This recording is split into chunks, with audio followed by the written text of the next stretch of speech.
Salam warga kerajaan sorga yang saya kasihi. Hari ini kita bertemu lagi dan saya percaya bahwa dalam memasuki new normal yang baru, saya percaya bahwa saudara sudah mempersiapkan diri dengan baik. Nah, Bapak Ibu Saudara, untuk saat ini kita masih beribadah di rumah dan saya percaya bahwa saudara masih terus semangat sambil kita menantikan instruksi secara langsung untuk kita bisa ibadah offline di gereja. Nah, Bapak Ibu Saudara yang saya kasih dalam Yesus Kristus, beberapa hari ini saya merenungkan satu kebenaran firman Tuhan dari ayat yang sudah terkenal, yang pernah saya khotbahkan. Saya ingin mereview kembali kebenaran firman Tuhan ini. Mari sebelum kita mendengarkan kebenaran firman Tuhan, kita berdoa untuk kebenaran firman Tuhan ini. Bapa, kami bersyukur bahwa Engkau sangat baik, teramat baik bagi kehidupan kami. Terima kasih untuk hari ini kami diizinkan Tuhan untuk kami masuk dalam rencana Tuhan dan kami masih tetap berada dalam pagar perlindungan Tuhan. Dan hari ini kami tahu bahwa Engkau punya rencana yang luar biasa dalam kehidupan kami. Dan biarlah pada waktu kami mendengarkan kebenaran firman Tuhan, iman kami semakin hari semakin dibangkitkan. Dan biarlah kuasa Tuhan bekerja secara luar biasa dalam kehidupan kami. Lawat kami dan kami siap untuk menerima kebenaran firman Tuhan. Haleluya. Amin.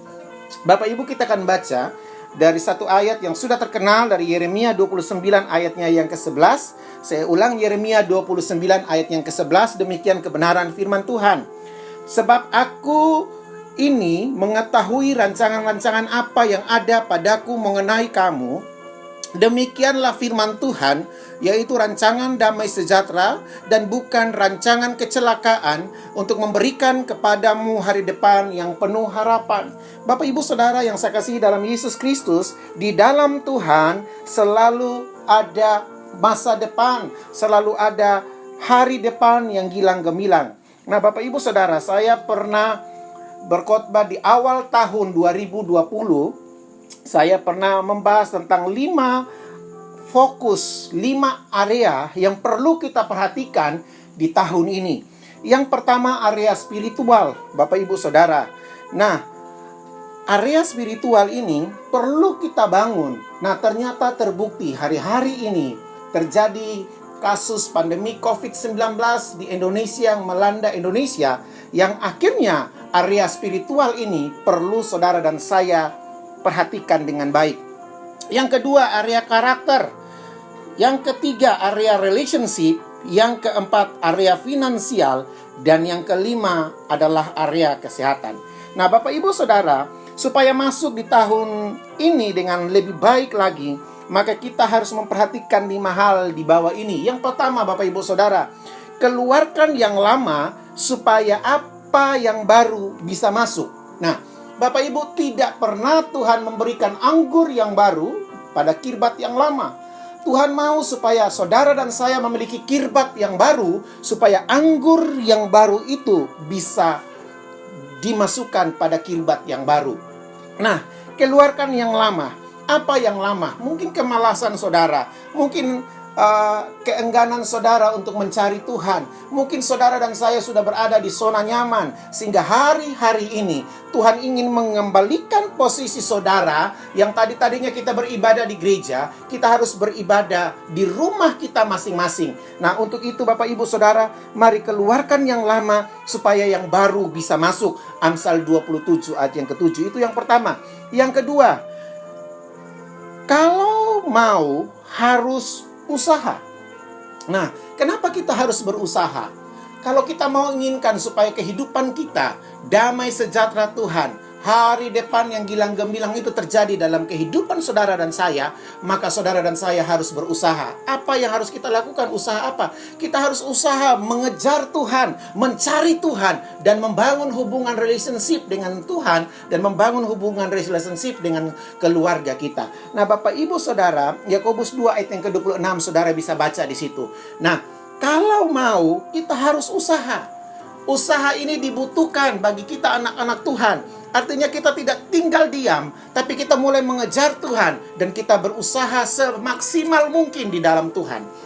Nah, yang ketiga Bapak Ibu Saudara, apa yang harus kita lakukan di tahun ini? Yang ketiga, kita bisa kehilangan apa yang tidak kita jaga dengan baik.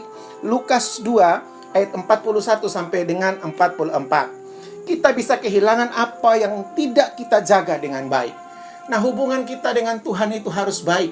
Kita harus menjaga relationship dengan Tuhan, relationship dengan sesama. Makanya saya bilang, jangan bilang kita tidak bisa kehilangan damai sejahtera. Bisa, saudara. Untuk itu, kalau kita tidak mau kehilangan, kita harus menjaga dengan baik. Bagaimana cara menjaganya? Saudara, saya sekali lagi bilang, tempat yang paling aman adalah hadirat Tuhan. Saudara, mau badai bergelora bagaimanapun, kalau saudara ada di bawah naungan pagar perlindungan Tuhan, ada dalam hadirat Tuhan, maka ketenangan bisa saudara peroleh. Nah, Bapak Ibu Saudara, mari kita jaga hubungan kita dengan Tuhan. Kita bangun mesbah dengan Tuhan. Kita perbaharui hubungan kita dengan Tuhan, supaya Tuhan terus menjagai kita. Yang keempat, usahakanlah berkembang. Kita harus berinvestasi.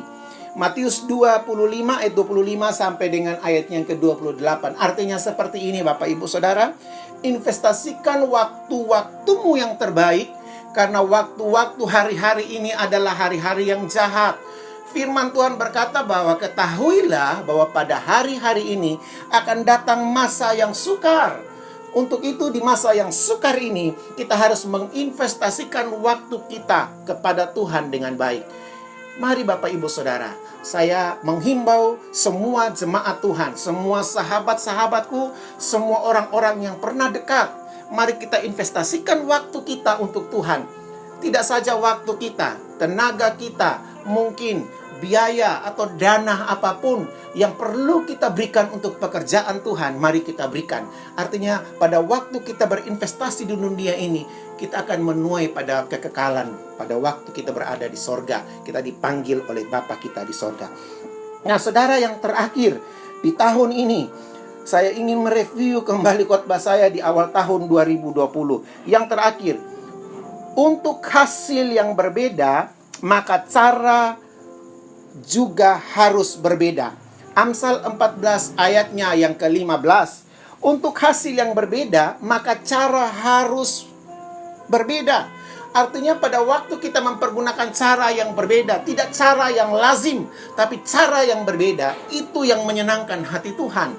Artinya seperti ini Bapak Ibu Saudara, kita jangan terjebak dalam zona nyaman. Kita jangan terjebak dengan apa yang lazim dilakukan oleh orang di luar sana. Tetapi mari kita mulai bangkit. Cara kita menyembah, cara kita berdoa, cara kita memuji harus berbeda. Harus punya gairah Bapak Ibu Saudara. Nah, saya ingin bersaksi sedikit Bapak Ibu Saudara.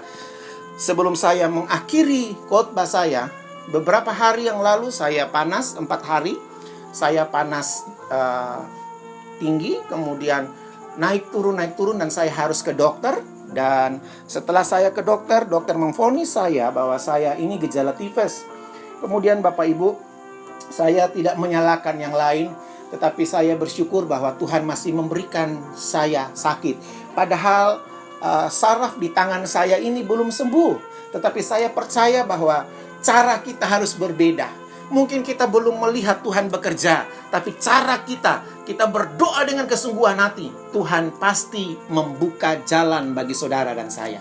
Maka dari itu, cara yang kita lakukan harus berbeda. Pergunakanlah cara yang berbeda. Jangan seperti penyembahan orang-orang yang di luar sana. Oh iya, kalau kita hadir dalam ibadah, kita menyembah biasa saja. Mari kita menyembah dengan bergairah. Cara kita bergairah, kita membangun mesbah. Tuhan bertemu dengan Tuhan itu merupakan satu kebutuhan yang luar biasa.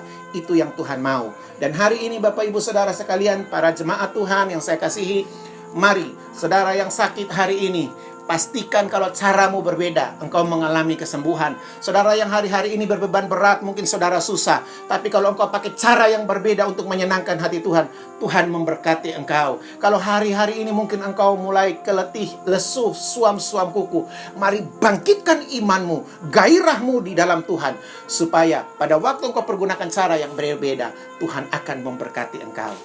Dan mari saya menghimbau kepada Bapak Ibu jemaat Tuhan untuk kita terus semangat di dalam Tuhan. Mari tundukkan kepalamu dan kita akan berdoa. Bapak, terima kasih untuk kebenaran firman Tuhan ini. Kami telah mereview kebenaran yang pernah hamba-Mu sampaikan di awal tahun. Ada 5 fokus area yang harus kita lakukan.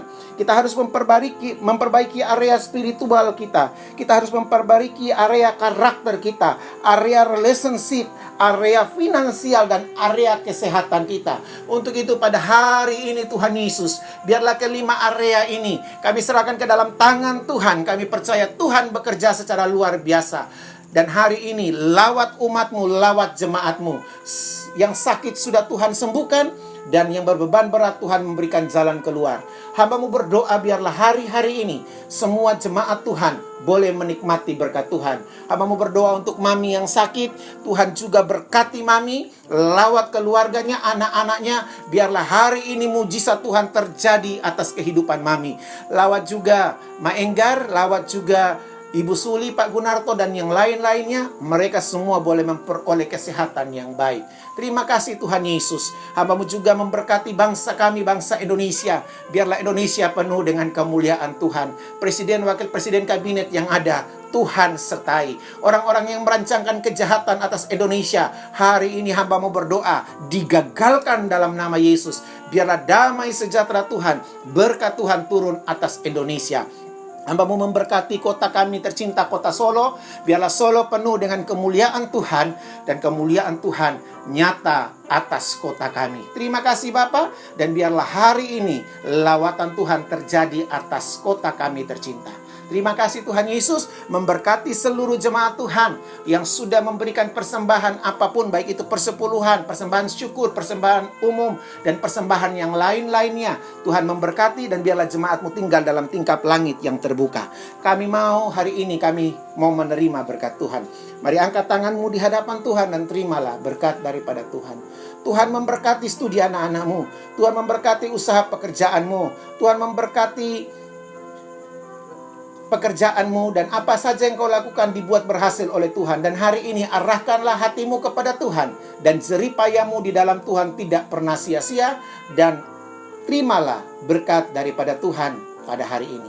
Anugerah limpah rahmat dari Tuhan kita Yesus Kristus, persekutuan dengan Allah Bapa, tinggal menyertai saudara-saudaraku sekalian, mulai hari ini sampai Maranatha Yesus akan kembali kedua kali menjemput saudara. Yang percaya katakan bersama-sama dengan saya, amin. Terima kasih Bapak Ibu Saudara, dan saya percaya Anda tetap semangat di dalam Tuhan, maju terus di dalam Tuhan, jangan patah semangat, terus bangun mesbah di dalam Tuhan, maka Tuhan memberkati kehidupanmu. Tuhan Yesus memberkati. Haleluya.